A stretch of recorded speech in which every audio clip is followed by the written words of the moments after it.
듣기만 해도 산업과 기업이 저절로 이해된다. 최고의 애널리스트와 제야의 고수들에게 직접 듣는 투자 세미나 와이즈 클럽. 고정 댓글을 타고 오세요. 그 다음에 빠지지 않은 게 그 식비. 맞아요. 식생활비인데요. 이게 되게 고민이 이게 많습니다. 이제 인플레이션에 가장 큰 영향을 받고 있는 거라. 요즘에 치킨값도 그렇고 뭐 국수 가격도 그렇고 배달비도 그렇고 안 오르는 게 없어서. 아까 문화레저비에서 5% 세이브한 거 여기다 얹으려고 세이브한 거예요. 그래서 지난번에 나올 때는 제가 식생활비 25%로 어떻게 해봐라 그랬는데 네. 25%를 안 됩니다. 이제 30%는 써야 된다. 그러니까 식생활비는 30%. 물론 나는 그럼 월급이 150인데 그러면 30%면 뭐 50만 원으로 50만 원 45만 어렵죠, 원으로 해결되냐? 아 이건 절대액이라는 건 있죠. 아무리 돈을 적게 벌어도 써야 되는 거는 있거든요. 이게 최저 생계비가 대한민국의 그 보건복지부가 2024년도 발표한 최저 생계비가 133만 원이거든요. 이 133만 원의 한 60%는 식비예요. 그렇죠. 그러니까 이게 아무리 적게 써도 70만 원 정도는 안 쓸 수는 없어요. 이게 1인 가구를 기준으로. 그러니까 뭐 안 쓸 수 있긴 있겠지. 뭐 햇밥만 먹고 뭐 그죠? 그렇게 하면 되겠지만 그건 너무 이제 그렇죠. 건강에 문제가 예. 되니까. 그러니까 제가 봤을 때는 소득이 올라갈수록 이 식생활 비용은 오히려 줄어듭니다. 줄죠. 퍼센테이지로는. 제가 얘기해 드리는 거는 일반적으로 500만 원 미만의 1인 가구를 기준으로 30% 이상에서 식생활비를 좀 해보자. 어떻게 하면은 이렇게 절약할 수 있느냐. 팁을 드리자면 이 세상의 모든 돈에다가 다 이름표를 붙이면은 절약이 돼요. 무슨 얘기냐. 자, 30%가 100만 원이야. 그러면 나는 100만 원은 식생활비라고 이름표를 붙였죠. 그러면 이름표를 거기만 붙이지 말고 100만 원 안에서 장보기 예산 50, 외식 예산 30, 배달 예산 20 이렇게 이름표를 붙이는 거야. 근데 배달 예산 20 안에서도 치킨 예산 10만 원, 피자 예산 5만 원 뭐 이렇게 또 이름을 붙이면은 완전 세분화해서요? 네, 세분화하게 되면은 아무래도 나는 돈을 쓸 때 한 번 더 생각을 하기 때문에 제가 아까 말씀드렸던 것처럼 효용이 극대화되는 거죠. 효용이 극대화된다는 건 뭐야? 소비와 소비의 간격을 좀 되도록 멀리 하게 되면 효용이 극대화되는 거예요. 예산은 그렇게 만들어야 된다. 그러니까 약간 그런 느낌이네요. 내 지갑에 쿠폰이 한 5개 있다. 그래서 한 달 동안에 이 쿠폰 5개 중에 하나씩만 써야 한다라고 개념을 잡는 것도 맞아요. 괜찮겠네요. 치킨은 뭐 딱 한 번. 그렇죠. 뭐 피자도 한 2달에 한 번. 뭐 이런 식으로. 개인적으로 좋아하는 그 치킨은 어떤 브랜드의 치킨입니까? 애들이 좋아하는 거 있죠. 맛있다고 생각하는 뭐 치킨. 짭조름한 거 애들 좋아. 짭조름한 그러니까 거. 제 중심으로는 선택을 거의 이제 못 해요. 그렇죠. 애들 중심으로 저는 가는 어떤 거죠. 치킨 제일 좋아해요? 제가 제일 맛있게 먹는 치킨 뭘까요? 정말 후라이드 좋아하실 것 같은데. 프라이드. 제일 싸서. 되게 비슷한데. 네, 저는 가장 좋아하는 치킨이 네. 한참 동안 안 먹었다 먹는 치킨. 이게 제일 맛있어요. 치킨 시킨 지가 한참 왜냐면 내 치킨 예산이 있으니까. 네네네. 지금은 솔직히 없어요. 이게 제가 몇 년 전에는 이 치킨 예산을 진짜 만들어서 해본 적이 있는데 지금은 뭐 안 하고는 있는데 네. 치킨 예산 안에서 먹는 거. 그러니까 한마디로 막 아무 때나 먹고 싶을 때 먹지는 못하고 있다가 시켜서 오랜만에. 먹는 치킨. 요런 치킨이 굉장히 맛있다. 그래서 식생활비는 이렇게 이름표를 낮추고 대신에 5% 증액을 해서 네. 30% 이내로 좀 해보자. 이거는 근데 이 인플레이션 시대 어쩔 수 없이 없습니다. 식생활 비용은 25에서 30%로. 여러분들이 이거 식생활비를 늘렸다 그래가지고 뭐 그냥 여러분 무조건 식생활비를 늘린다고 또 식사 퀄리티가 올라가는 게 아니에요. 오히려 더 기름진 거 이런 거 먹으면 건강에 더 안 좋습니다. 그러니까 적절히 쓰시는 게 좋을 것 같아요. 그리고 또 빠질 수가 없는 게 주거비인데요. 주거비용. 근데 이거는 본인이 어떻게 컨트롤하기가 더 어렵지 않나요? 주거비는. 맞아요. 주거 비용은 이제 뭐 제가 봤을 때는 15%라고 말씀드렸죠. 네. 본인 소득의 15% 이상이 월세나 전세감 대출 이자로 나간다라고 한번 생각해 보십시오. 그런 분들이 피곤한 거예요. 왜냐하면 그런 분들이 회사 생활하고 와서 집에서 엔잡을 못해. 피곤해. 왜냐하면 잘 생각해 보세요. 지금 내가 돈 번 거의 15%가 그냥 주거 비용으로 나간다 그러면 속이 쓰릴 수밖에 없죠. 그럼 어떻게 하느냐? 회사로부터 멀리 벗어나야죠. 먼 곳으로 이사해 가야지. 그죠? 근데 우리 회사가 네. 얘는 여의도다, 네. 강남이다, 판교다 이러면 회사에서 직주 근접을 회사로 가깝게 가겠다고 직주 근접을 실천을 하는 순간 나는 주거 비용이 폭발하는 거거든요. 그렇죠. 도심지로 갈수록 더 도심지로 비싸니까. 갈수록 비싸니까. 그렇다는 얘기는 무슨 얘기냐면 좀 멀어질 필요가 있겠다. 그러니까 제가 멀리 가서 좀 싼 데 가서 사는 것도 괜찮다. 제가 이제 코로나 때 좀 힘들었잖아요. 그러니까 예. 뭐 코로나 때 안 힘든 분이 없지만 저는 이제 주로 강의를 좀 많이 하는데 강의 자체가 많이 좀 끊어지다 보니까 그래서 제가 서울에 있는 집이 있는데 자가가 요거를 월세를 주고 몸테크를 하자. 그래서 경기도 용인으로 이사를 갔어요. 네. 얘가 사무실이 역삼역인데 사무실에서 집까지 거리가 3.3km밖에 안 돼. 아. 근데 이사를 딱 가니까 33km야. 어떻게 이렇게 정확히 10배가 돼요? 딱 정확하게 10배더라고. 그래 시간이 25분 정도 걸려서 출근하던 거를 지금 버스 그러니까 도어투도어로 1시간 15분이 걸리는 거야. 대중교통으로 가면. 네. 근데 처음에는 힘들겠지 그랬는데 적응을 하니까 뭐가 좋냐면 버스 번호 4개짜리 경기도 버스를 타고 강남역까지 오거든요. 네. 버스 안에서 한 30분 정도 35분 있는데 그 시간이 참 좋아요. 이렇게 명상도 하고 다음 주에 어떤 영상 만들까? 또 어떤 내용을 얘기해야 또 뭔가 우리 구독자분들이나 보는 분들이 좋을까? 그리고 이제 바깥 차창의 분위기 바깥을 보면서 명상을 하는 거죠. 네. 오늘 업무를 또 어떻게 처리해야 되나? 그다음에 다른 사람들의 모습을 좀 관찰하면서 요즘은 저런 옷을 입는구나. 저런 가방이 요즘 유행인가 보구나. 젊은이들은 저런 패션이구나. 이게 너무 유심히 보면 또 안 됩니다. 또 너무 유심히 보면 또 의심받죠. 의심받기 때문에. 그러니까 유심히 보는데 사실 계속 이제 좀 너무 적절하게 유심히 봐요. 창밖으로. 창밖으로. 그다음에 이제 차를 끌고 다니면 전혀 관찰을 못 하는데 강남역이나 테헤란로나 명동이라는 데 가게 되면 버스를 타고 다니다 보면 간판을 많이 보고 저는 간판을 되게 많이 봐요. 간판이요? 간판. 그리고 광고를 많이 봐요. 광고를 왜 많이 보냐면 광고가 자본주의 마케팅의 아주 최정점에 있는 거거든요. 그러니까 요즘 최근에 이 글씨체가 굵어지는지 얇아지는지 색감은 좀 어떻게 보면은 무채색이 많은지 아니 원색이 많은지 이런 거 이걸 왜 보느냐면 이게 경기하고도 관련이 있고요. 예, 글씨가 굵어진다. 막 원색 쪽으로 바뀐다. 경기가 어렵다는 불황이라는 거죠. 불황이라는 뜻이에요. 그러니까 예를 들면 이런 거. 그다음에 지나가다가 파리바게뜨가 있으면 저 이렇게 봅니다. 빵을 살 때도 그냥 안 보고 저분이 사장님이구나. 나이가 50대쯤 돼 보이네. 근데 여기 알바가 3명이네. 저 사람은 상줄까 아니면 파타임일까? 저 사람들 인건비를 주면 여기서 이 정도 입지에 이 정도 평형이면 옆에 공인중개사에 물어보면 바로 월세 나오거든요. 알죠.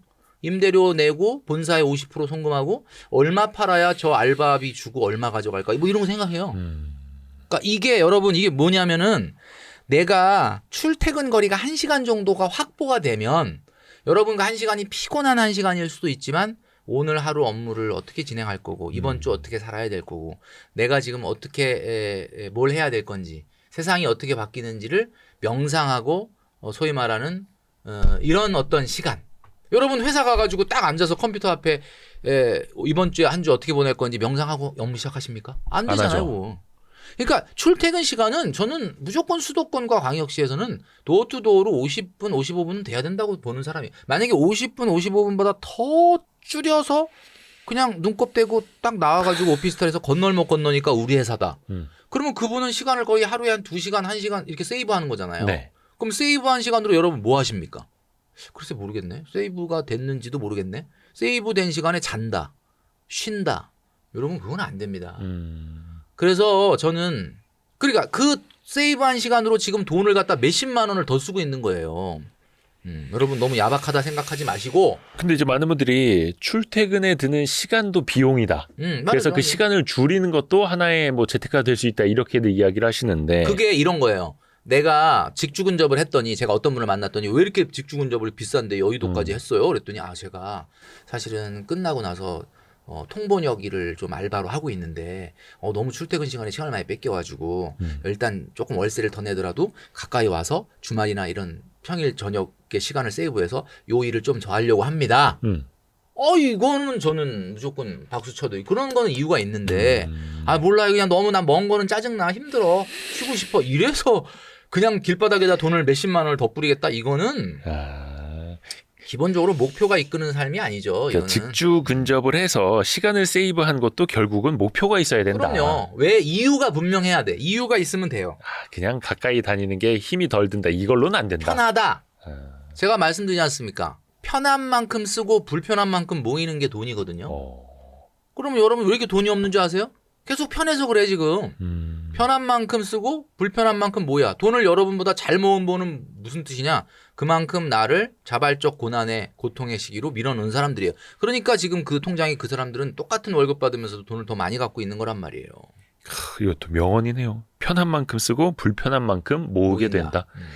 이 해외 여행도 한 번쯤 이제 플렉스를 하게 되는데 네, 맞아요. 앞부분에서 한 1,000만 원 정도 모았으면 50만 원 50만 정도. 원. 그리고 2천만 원 모았으면 100만 원 정도. 베트남 그러니까 갔다 오셔라. 베트남 한번 가도 된다. 맞아요. 이게 어느 선이랄 게 있을까요? 그냥 딱 제가 그냥 정해드릴게요. 네. 이게 혈압이 120에서 80이 정상 범위인 것처럼 이것도 정상 범위가 있습니다. 네. 이게 뭐냐면 연소득의 5% 넘으면 절대 안 됩니다. 이게 그러면 연간이요? 연간. 자, 그러면 여행 경비로 500만 원을 쓸 수 있는 사람은 연봉 1억은 돼야 된다. 자, 왜 그런지 제가 설명을 드릴게요. 여러분들이 여행지에서 보내는 시간이 1년 365일 중에 며칠입니까? 며칠 안 되죠? 며칠 안 돼요. 예. 그 뭐 고작 해봐야 한 4, 5일, 뭐 6일 이래요. 그럼 365일 동안 땀 흘려서 번 돈을 4, 5, 6일 날 쓰는 거야. 근데 거기에 한 달 월급 이상을 태우겠다고요? 그거 나간 거 아닙니까, 뭐? 여러분 근데 그 사람들 입장에서는 여기가 해외고 응. 에메랄드빛 바다고 막 이럴 수 있잖아요. 그분이 예. 나 10년 만에 처음 오는 거다. 그럼 난 인정. 아니잖아. 앞뒤로 지금 나간 거 출국 그거 보면 아닐걸요? 제가 분명히 말씀드리는데 에펠타워 앞에서 사진 찍는 거 한국인들 쭉 줄 서 있는 사람들 중에 네. 1억 정도 모으고 나서 내가 진짜 그동안 나한테 고생해가지고 나한테 보상했다 온 사람은 너무 기쁘겠지만 그냥 냅다 카드 긁고 가가지고 먼저 그러고 있는 분들은 안 된다라고 얘기한 이유가 그쵸. 소득의 5%를 넘어간다는 거는 상식적으로 안 되는 거고 그 여행이 즐거울 리가 없어요. 만약에 진짜 지금 내가 월급이 3,400인데 한 달치 월급보다 훨씬 더 되는 경비를 태워갖고 해외여행을 왔다? 만약에 즐거우시다고요? 여러분 그게 진짜 즐겁다 그러면은 조금 더 생각을 좀 곱씹어서 해보시면 진짜 그게 즐거우려면 저는 어떤 분은 제가 5%도 어떤 분은 많다고 하는 분도 있어요. 왜냐하면 월급이 400이잖아요. 네네네. 그러면 200만 원 정도만 20만 원씩 모아서 240만 200만 원 정도 이상 쓰지 말라는 얘기잖아요. 네네네. 그죠? 그 정도인데 200만 원이면요. 베트남 한 2번 갔다 올 수 있어요. 그죠. 제주도도 한 2번 갔다 올 수 있고. 그러니까 여러분 유럽 여행도 아까도 말씀드렸지만 유럽 여행 뭐 평생 뭐 몇 번씩 가는 건 아니지 않습니까?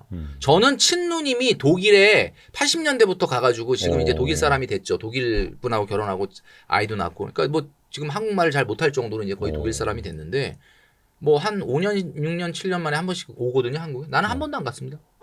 저는 제가 여태까지는 돈이 없어서 못 갔고 몇 년 전부터는 뭐 갈 수는 있을 것 같긴 한데 시간이 없어서 못 갔고 굳이 지금 최근에는 뭐 스케줄을 3박 5일도 못 빼고 있는데 뭐 진짜 그럼 나중에 여유가 되면 가고 싶냐? 별로 가고 싶지가 않아요. 왜 그러냐면 10시간씩 시간을 들여서 열몇 시간이죠. 10시간도 아니지. 네. 더 타고 가서 비행기 타고 가서 뭐 멋있고 좋다는 건 나도 알아. 왜냐면 저도 다시 갈지도나 톡파운 25시 보거든요. 멋있을 거라는 건 알아. 그리고 요즘 보면 유튜브에 그 로마의 성 베드로 성당의 천장 이거 4K, 4K로 이거 다 나오거든요. 근데 봤는데 진짜 감동의 눈물이 날 정도로 아름답더라고. 근데 감동의 눈물이 나고 아름다우니까 나 진짜 보러 가야지가 아니라 무슨 느낌인지 알 것 같아. 4K로 보면 거의 실물이나 거의 마찬가지니까. 그러니까 나는 감동인 것도 알겠고 다 알겠고 우리 친구들은 다 갔다 왔어요. 그래서 이제 뭐 막 얘기를 해 자랑을 하는데 그래 난 무슨 느낌인지 알 것 같아. 그러니까. 근데 굳이 뭐 또 내가 그러면 봤어. 거길 또 가야 되잖아. 내가 뭐 혼자 갈 수는 없으니까 가지고 그쵸. 또 가. 뭐 2번 봐 그걸. 그래서 내가 그냥 내가 안 갈게. 그냥. 여기서 드는 고민이 그겁니다. 싱글이신 분들은 뭐 그냥 객추를 해가지고 애인이랑 갈 수도 있고 친구들이랑 갈 수도 있습니다. 그런데 가족이 있는 사람들 3인, 4인 가족, 맞아요. 5인 가족일 경우에는 이게 한번 여행 가는데 월급의 5% 이하를 모아가지고 연봉의 5% 이하로 가기가 힘들거든요. 힘들죠. 그러니까 5% 세이브를 잘해야 되는 거죠. 예. 이 원칙은 이 5%가 그 가구 구성원들 소득 없는데 다 5%가 아니고 이 5% 안에서 계획을 싹 태워서 가야 되니까 결국 몇 년간을 계획하고 준비하고 로마인 이야기 읽고 이러고 가야 되는 거예요. 근데 그거를 그냥 덜커덕 갔다 오면 네네네. 지금 우리나라의 가계부채가 1,900조가 넘잖아요. 네네. 왜 그렇게 됐겠어요? 그거잖아요, 결국은. 물론 뭐 이제 주택이 많이 차지하기는 물론 하는데 주택이 많이 차지하지만 네. 이렇게 기형적으로 증가하는 원인이 뭐냐라고 한다면은 지금 금리가 높은데도 이 가계부채가 줄질 않잖아요. 그 줄지 않는 이유가 뭐겠어요? 버는 것보다 더 쓴다는 거거든. 버는 것보다 왜 더 쓰겠어요? 버는 것보다 더 써왔기 때문에 줄이질 못하는 거예요. 그러니까 한마디로 얘기하면은 이거를 안 고치고 우리 집안의 경제에 발전이 있겠느냐? 없죠. 저 같은 사람이라도 좀 악플이 달리든 뭐 욕을 먹든 이런 얘기를 안 하고 넘어갈 수 있느냐? 안 돼요, 이거. 이거를 해결하지 않는 한은 제가 이제 저희 독일 누님을 얘기했잖아요. 저희 네. 독일 누님의 아들, 그러니까 조카죠, 저한테. 네. 그 조카가 지금 그 BOA라는 그 뱅크 오브 아메리카를 다니는데 오. 연봉이 30만 유로래나 뭐 하여튼 얼마래? 30만 유로 얼마야? 30만 유로인가? 한 100만 유로. 그 저 연봉이 일단 우리나라 돈으로 한 거의 한 3억 후반대라고 하더라고요. 예. 근데 이제 92년생인데 요번에 결혼해서 애를 낳았어요. 예. 근데 아직 차가 없어요. 프랑크푸르트에 사는데. 그래서 우와. 내가 이제 물어봤거든. 왜 차 안 사냐고. 그랬더니 여기는 뭐 트램도 다니고 굉장히 대중교통이 잘 돼 있는데 굳이 차를 살 이유가 없는데 이제 애가 생겼으니까 네. 조금 요즘 이제 생각은 하고 있다 그러더라고요. 무슨 차 살 거냐? 어. 한국은 말이야. 너 정도 벌면 다 벤츠 탄다. 그쵸, 그랬더니 3억 이상인데. 뭐냐면 자기는 생각하는 게 골프래요. 골프가 폭스바겐 골프. 거기가 가장 그쵸. 유럽은 많이 다 작은 차 그래서 타니까. 유럽인데 벤츠 안 타냐? BMW 안 타냐? 그랬더니 하는 얘기가 벤츠 BMW는 독일 사람들 중에서 탄다 그러면 법인 아니면 사장 아니면 엄청 부자거나만 타고 일반인들은 잘 안 탄다 그러더라고. 그래서 내가 벤츠가 우리나라에도 많다던데. 예. 더 많죠. 우리 누님이 한번 왔는데 서울 시내 벤츠 BMW 보고 가장 놀란 게 왜 이렇게 벤츠 BMW가 많냐는 거야. 여기 독일 아니냐고. 그랬더니 한국이 잘 살아 옛날보다 뭐 이렇게 얘기하고 대충 얼버무려 넘어갔는데 그 다음에 또 놀라운 건 이거야. 그 랜드로버 많이 다니는 걸 또 신기해하더라고요. 아니 저거는 오프로드 차인데 왜 이렇게 여기 왜 이렇게 많이 다녀? 그래서 그게 저 한국 사람들이 캠핑을 많이 다녀. 이거 제가 진땀이 났어요. 이게 한마디로 말하면은 좀 뭐 그게 성향일 수는 있는데 예. 좀 과하다라는 이야기죠. 사실 이제 미국 사람들이 이제 미국식 트럭, 뭐 짐도 싣고 농사 맞아, 많이 맞아, 짓고 하는 거 좋은데 우리나라 이제 서울에서 미국식 트럭. 그러니까 되게 이상하다는 거야. 예. 저 왜 이렇게 저렇게 그 랜드로버 오프로드 차가 많이 다니는지. 막 바퀴 이따시만한 거 막. 그런 거 다니고. 그 우리나라 사람들은 이걸 명함으로 생각을 하잖아요. 그러니까 이 차를 자기 자신의 명함으로 생각을 하니까 제가 그래서 이게 사람들은 관계의 문제를 되게 우리나라 사람들 중요하시니까 저 사람이 나를 어떻게 평가할 거냐를 보니까 영업하시는 분들은 좀 내가 조금 저 사람한테 더 어필하기 위해서 일부러 또 더 좋은 외제차를 타기도 하시고 이러는데 저는 이런 말씀 드리고 싶어요. 그분이 내가 뭐 벤츠 타는지 BMW 타는지 뭐 주차장까지 배웅을 나오지는 않지 않습니까? 네. 그러면 그냥 차 키를 좋은 걸 사라. 그래서 우리가 상담할 때 보면 이렇게 앉아서 이렇게 지갑 놓고 차 키 이렇게 올려놓잖아요, 요즘. 왜냐면 막 이게 주머니 뿔룩 나오는 거 답답하니까. 그러면 그 사람이 볼 거 아닙니까? 이 사람은 벤츠네. 그러면 되지. 그걸 뭐 굳이 주차장까지 나와서 저 사람 벤츠 타네 이렇게 확인 안 할 텐데 그렇게 하시면 좋지 않을까 생각이 되는 거죠. 아니 근데 자동차 얘기 나와서 말인데 요것도 그 소득 몇 개월치 요게 좀 바뀌는 것 같더라고요. 요거는 바뀐 게 아니라 제가 이제 그 BMI 지수라 그래서 블러프 매스 인덱스라는 걸 만들었잖아요. 블러핑. 그러니까 허세 지수. 블러프 매스 인덱스라고 해서 허세 지수. 저 사람이 어떤 차를 타는지를 보면은 저 사람의 허세 지수를 알 수가 있다라는 거거든요. 자기 소득의 6개월치 정도 차를 타는 게 허세 지수 1이에요. 1. 근데 1.5까지는 내가 정상으로 봐주겠다. 그게 9개월치죠. 자기 월급에. 500만 원 월급을 타는 분인데 9개월치면 4,500만 원짜리 차를 타요. 거기까지도 물론 과잉이긴 한데 워낙 우리나라 사회가 비싼 차를 타니 그럼 4,500까지는 인정. 거기까지는 정상인데 1.5가 넘어간다. 그러니까 자기 월 소득의 9개월치 이상 되는 차를 탄다는 거는 그거는 이제 고도 허세다. 12달치 이상을 탄다 그러면 그거는 초고도 허세다. 초고도 비만처럼. 비만처럼. 초고도 허세. 그러니까 제가 왜 6개월치 많은 분들이 그런 얘기를 해요. 이게 원래는 6개월이 정상인 거예요. 6개월. 근데 9개월까지는 그냥 정상으로 봐주는데 6개월이 원래 정상이다. 6개월인 이유가 있습니다. 6개월치 차를 타야 자기 월 소득에서 교통비가 7% 이내 이상 안 나가요. 근데 자기 소득의 6개월 이상, 왜냐하면 차는 말이죠. 여러분 이게 굉장히 정확한 게 차량 가격에 1.5%의 유지비가 들고 1.5%의 감가가 돼서 차량 가격의 3%가 매년 소비가 되는 겁니다. 연간으로요. 그러면 여러분 5천만 원짜리 차를 샀다. 지금 제네시스 GV70이 한 5천만 원 정도 되거든요. 좀 낮은 트립으로. 그거 사잖아요. 한 달에 150만 원 쓰시는 거예요. 물론 유지비 자체가 150은 안 들어가지만 감가까지 따지면 150을 소비하는 거야. 그러면 그 얘기는 무슨 얘기예요? 내가 월급 500인데 야 그래도 내가 월급 500이면 그냥 제네시스 GV70 타야 되는 거 아니야? 그리고 5천만 원짜리 딱 차를 사는 순간 난 월급이 350 되는 거야. 괜찮아요 그래도? 그럼 그냥 하세요 그러면. 350만 원. 월급 500이라고 탁 어깨 힘을 줬는데 그냥 그날부로 그 차 뽑으면 350이 되는 거야. 월급이. 그러니까 연 150이 아니라 월 150씩. 150이에요. 월 150. 살벌하네. 이렇게 생각해보면 되게 살벌해요. 살벌하죠. 이거 아무것도 못 한다니까. 그러니까 한마디로 얘기하면 차라는 게 돈 잡아먹는 귀신인데 얼마나 많은 돈을 보험료 나가죠. 그렇죠. 그다음에 통행료 나가죠. 통행료 없는 데로만 다닐 수 있을 것 같아요? 안 되거든. 그다음에 뭐가 나요? 주유비 나가죠. 그렇죠. 주차비 나가죠. 주차비 그죠. 세차비 나가죠. 네네네. 수리비 나가죠. 대리비 나가죠. 발렛비 나가죠. 엄청 많네. 여기다가 또 이것만큼 세금 있잖아. 세금. 아, 또 뭐가 있는지 아세요? 범칙금 날라와요. 가끔 한 번씩. 가끔 한번 내줘야 돼 그런 것도 좀. 여러분 이거 따지면 차라는 거는 진짜 어마어마한 여기서 주거 비용하고 차가 뭐가 문제냐? 질러 놓으면은 어떻게 수습이 안 되네. 그러니까 댓글에 보면은 아 멘토님 말 너무 공감은 되는데 이미 샀어요. 너 이미 저는 이사를 가버렸어요. 뭐 이렇게 되는 거야. 근데 여러분 제가 말씀드릴게요. 2년에 한 번 계약 기간이 돌아옵니다. 아 집은. 네네. 이사 가면 되는 거야.